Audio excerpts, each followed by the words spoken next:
This is a short film about how to prepare for the essay section of your exam for English 1B at Taylor's College. So, as you probably already know, section 2 of your exam is an essay. It's worth 30 marks.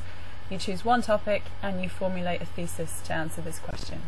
Some possible topics: WikiLeaks and Julian Assange, freedom of speech and human rights, Bradley Manning and Edward Snowden, the nature of power, digital security and US policies and laws, so things like the Espionage Act, for example, or executive privilege. Conflicts that you've studied for your oral tasks may well come up, and your course readings and study smart resources. Think about connections between these. For example, the nature of power and US policies obviously go together, or the nature of power and the conflicts that you have studied, who holds the power in those situations. Freedom of speech and Bradley Manning, for example, obviously linked together, and his human rights, how they were violated. Or also obviously the freedom of speech and human rights connects with the conflicts that you've been studying. So all of these connect together in different ways. The essay plan and structure, I suggest you go and look at the study guide for the essay plan. This is under your week 9 section, so the revision materials and exam information. Some words that you might see in the essay, it might ask you to compare two things. Discuss is quite a common idea to start the essay with, so that suggests you will look at some different points of view. Evaluate asks you to say, you know, how well does the argument go, or whether something is good or not, whether it still applies or not. Analyze is probably the most common. We'll look at that again in a second. Examine says you will look at in detail, and to what extent do you agree? Sorry, what extent do you agree? So this one is asking you, how much do you agree, and to look at the pros and cons or the different options around that question. Often this one will come after a quote, so you can make your own to practice. So analysis, if something you're asked to analyse, you think about what does it suggest, what do the key words imply, what arguments could you use the quote to support or go against, how reliable is the information. So always remember to look at where information is from, who is saying it, why are they saying it, what is their agenda, what do they want from it, what might the writer's opinion be, and what other ideas or quotes could be used to contrast with it.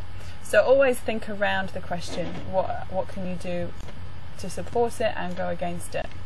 So an example of an essay question: someone who breaks the law of their country is a traitor to their nation. To what extent do you agree with this statement? Discuss with reference to Bradley Manning's case. So this one, for example, we have that to what extent do you agree.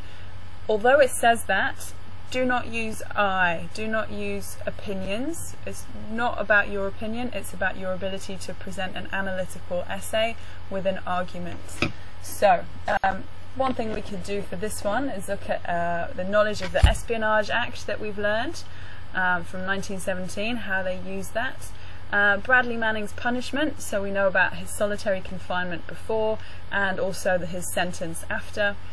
Discuss the difference between the law and moral justice. So just because something is law in a country, it doesn't necessarily mean that it is morally correct. So we would look at Manning's act. He believed that he was morally correct, but the government, particularly the Pentagon, believed that he broke the law, and they continued to pursue him as a military lawbreaker.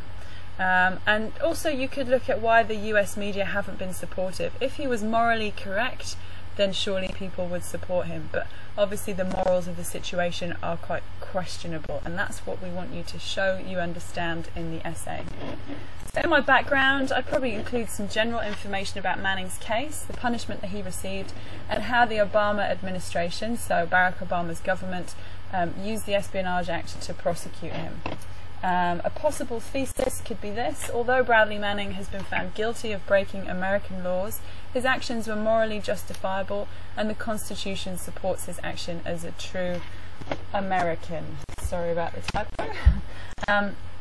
So that there would show, we would need to show knowledge of what happened to Bradley Manning, what the American laws are, how we can justify his actions due to the morals. Remember, he was shocked to see democratically protesting Iraqi people being treated badly by the Iraqi police. So that was one of the reasons he wanted to let everybody know. And also we need to show we know about the Constitution. So this is from your readings from week 3. My overview then, matching this thesis. The essay will first discuss his prosecution, how he was treated as a military prisoner, so this is at Quantico military base. Next it will look at, it will analyse his morals, how his morals led him to leak information, and finally it will look at the ways the American Constitution supports his actions despite the law being against him. So I wouldn't say this as my overview unless I was confident that I had all of this information. Think about what you know and how you can make it fit the question. So your turn. If your question was this, what is power, discussed with reference to WikiLeaks and a conflict that you've studied this term, so probably one from your film, try to write a thesis statement for this, plan what you would put in your background, and write an overview for the essay. If you realise that you have some information missing, that's what you need to revise, so you can go away and look at that. If you don't do that now, go and do something that's going to help you prepare for the exam. Do something today, right now, that your future self will thank you for. Keep calm and good luck. See you at the exam.